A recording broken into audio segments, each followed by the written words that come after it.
잔금 해제 시간입니다. 오늘 양지수 모두 하락으로 고개 돌려둔 상태이죠. 장 출발 대비해서 빠르게 탄력 둔화됐고요. 떨어지는 종목 개수가 늘어나고 있습니다. 아무래도 오늘은 배당 기준일이고 내일은 배당락 등도 있기 때문에 또 연말이기 때문에 수급이 좀 한산할 수 있습니다. 이 변동을 어떻게 활용해야 될지 전략 챙겨보도록 하죠. 오늘 나도투자연구소 이재규 본부장과 함께합니다. 어서 오세요. 안녕하세요. 네, 현재 머니맵 통해서 대형주들 분위기 어떤지 열어보겠습니다.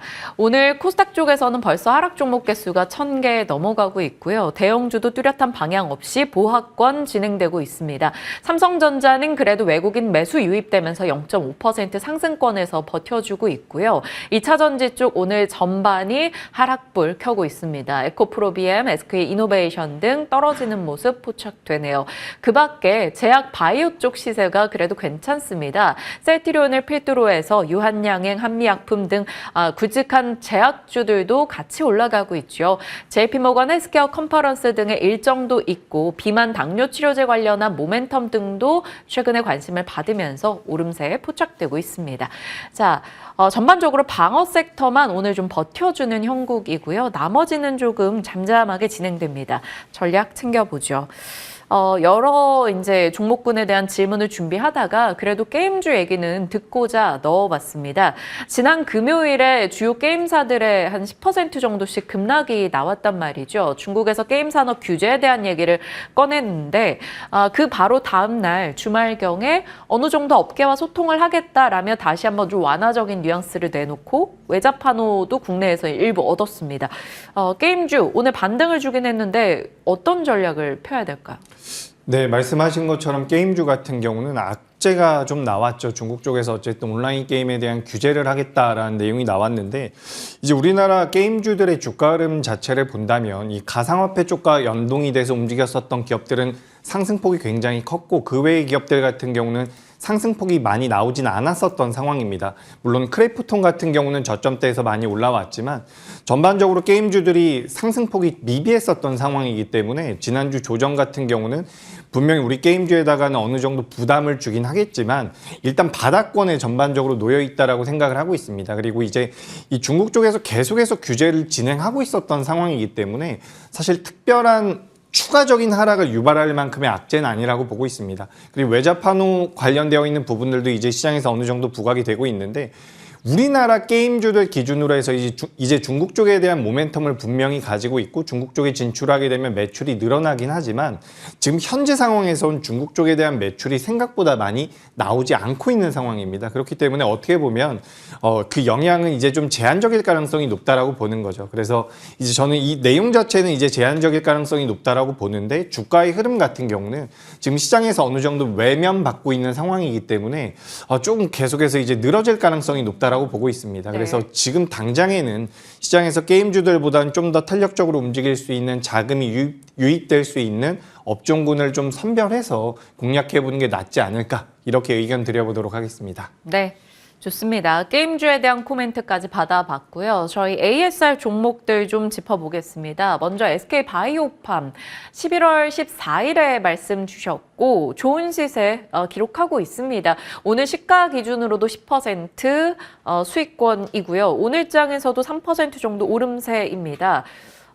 그때 당시의 모멘텀 그에 기인하는 투자 유효한 것인지 끌고 가도 될까요? 네, SK바이오팜 더 올라갈 거라고 보고 있습니다. 추가 상승의 여력이 굉장히 많이 남아있다라고 생각을 하고 있고요. 최근 이제 제약바이오 쪽에 대한 관심도가 계속해서 올라가고 있죠. 그래서 관련되어 있는 기업들이 좋은 변동성을 보이고 있는데 SK바이오팜 같은 경우는 지난 고점 8월 10일 날 만들어놨었던 지난 고점인 10만 3천 원대를 돌파하게 된다라고 한다면 목표가는 11만 원 선까지도 이제 정정을 할 수 있을 것 같습니다. 그래서 목표가는 11만 원 선으로 상향을 하고요.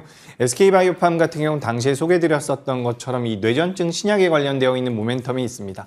미국 같은 경우는 이 신약에 대한 특허가 연장된다라고 할 경우에 그 특허가 만료되는 경우까지 매출이 계속해서 늘어나는 경우가 있는데 지금 이 SK바이오팜이 가지고 있는 특허, 그러니까 뇌전증에 관련돼서 엑스코프리라는 상품과 이 세노바메이트라는 것에 대한 특허가 2032년까지 지금 연장이 된 상황입니다. 그렇다라고 하는 것은 2030년 이상까지도 이후까지도 계속해서 매출이 늘어날 가능성이 높다라는 부분이기 때문에 SK바이오파마 같은 경우는 지금 현재가에서 충분히 추가 상승의 여력이 있다라고 보고 있습니다. 그래서 목표가는 11만 원으로 상향 조정하도록 하겠습니다.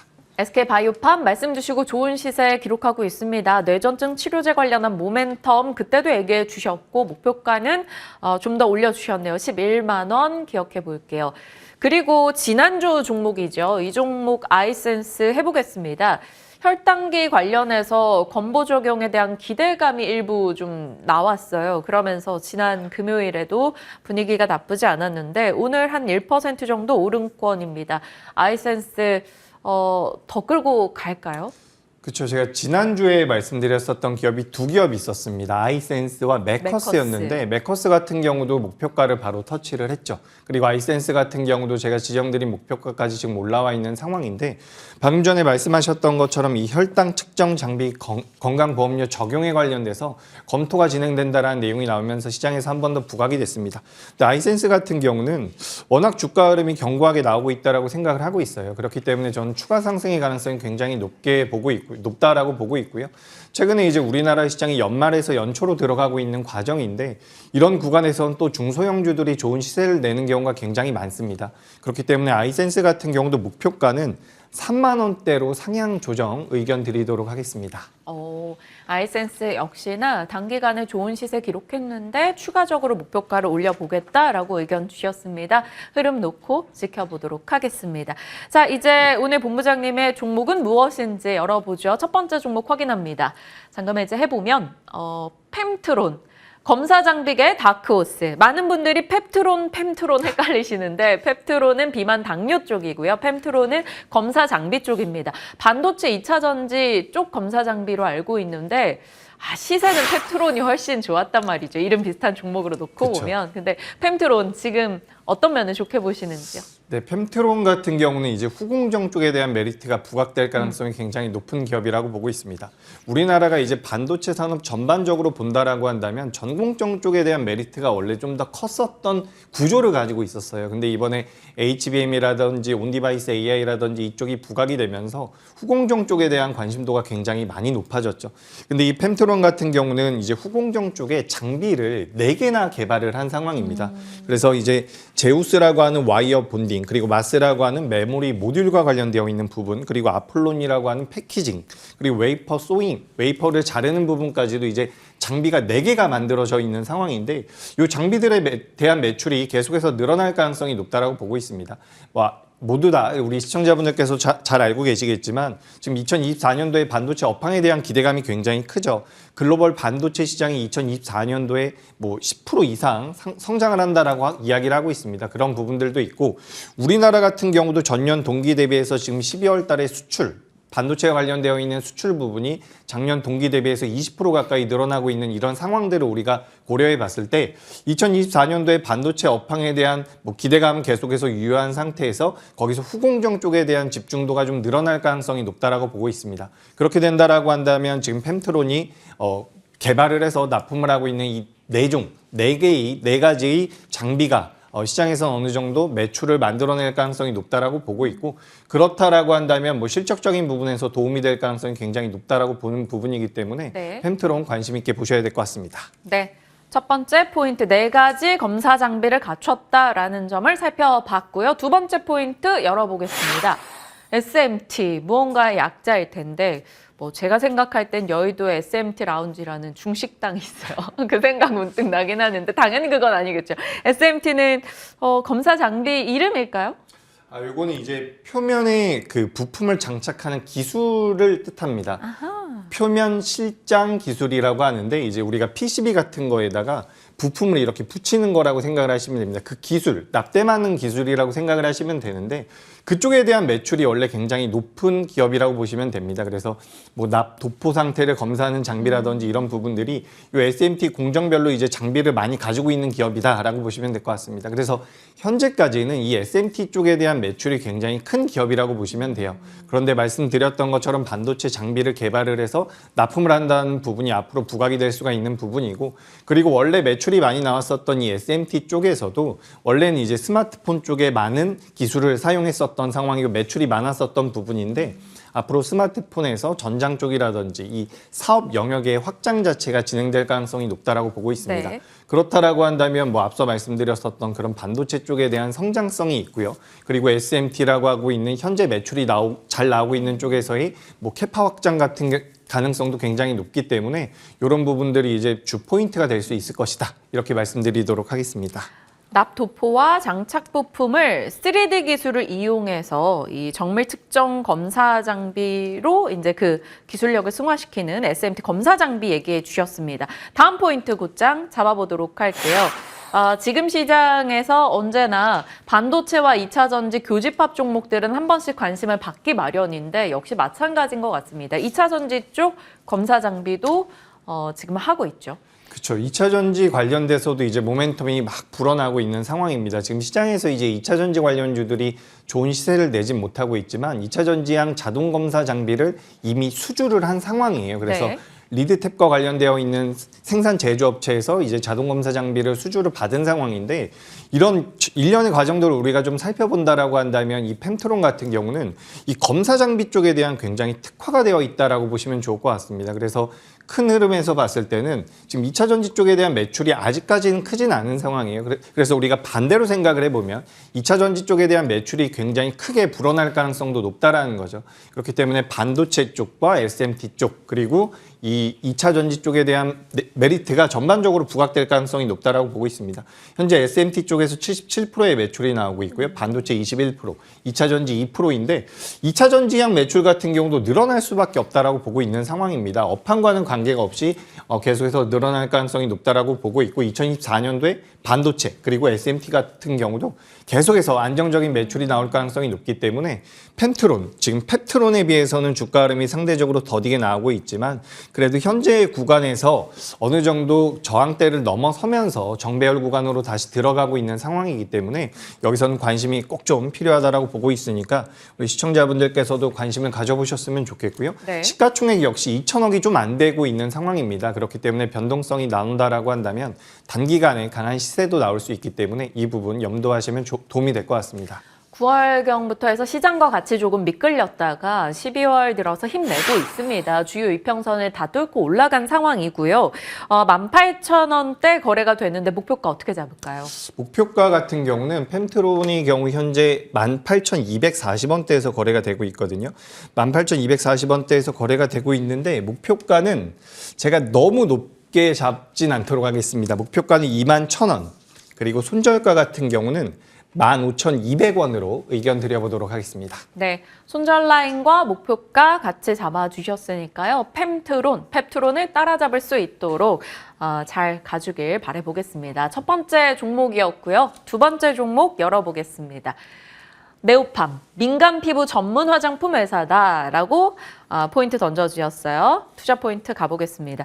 저희가 이제 비슷한 또래의 자녀를 두고 있는데 저희 아이들의 좀 한 번쯤은 발라줘봤을 법한 아토팜도 이쪽 아닌가요? 네, 맞습니다. 이 네오팜이라는 기업 같은 경우 이제 화장품 관련주죠. 근데 이제 우리가 피부가 민간 피부에 전문적으로 진행이 되고 있는 그런 뭐 스킨케어 제품이라든지 여러 가지 화장품을 만든다라고 보시면 될 것 같습니다. 근데 이게 전반적으로 이제 저도 아주 잘 알지는 못하는 분야지만 최근에 이제 또 화장품 관련주들이 주가 흐름이 다시 한번 나오고 있더라고요. 그래서 제가 좀 찾아봤더니 이 네오팜 같은 경우도 이제 시장에서 부각될 만한 여러 가지 모멘텀이 있습니다. 그러니까 2023년도에 우리나라 화장품 관련주들 중에서 외형 성장이 나오고 주가 흐름이 좋았었던 기업들의 특징이 있는데 그게 뭐냐면 이제 H&B 쪽에서 그러니까 채널 확대를 통해서 외형 확장이 나왔거나 아니면 이제 중국 쪽이 아니라 북미라든지 일본 쪽에 대한 매출이 늘어나는 화장품 관련주들이 굉장히 좋은 흐름을 보였었는데 그런 부분에서 네오팜 같은 경우도 올해뿐만 아니라 내년까지도 관련되어 있는 내용들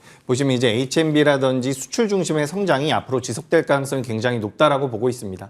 그렇기 때문에 이 기업 같은 경우는 실제로 이제 매출도 굉장히 잘 나오고 영업이익도 잘 나오고 있는 상황이기 때문에 현재 시장에서 살짝 관심도가 멀어져 있는 상황이지만 제가 앞서서 말씀드렸던 것처럼 연말부터 연초까지는 또 중소형주들이 좋은 시세를 내기 때문에 관심 있게 보시면 도움이 될 것 같습니다.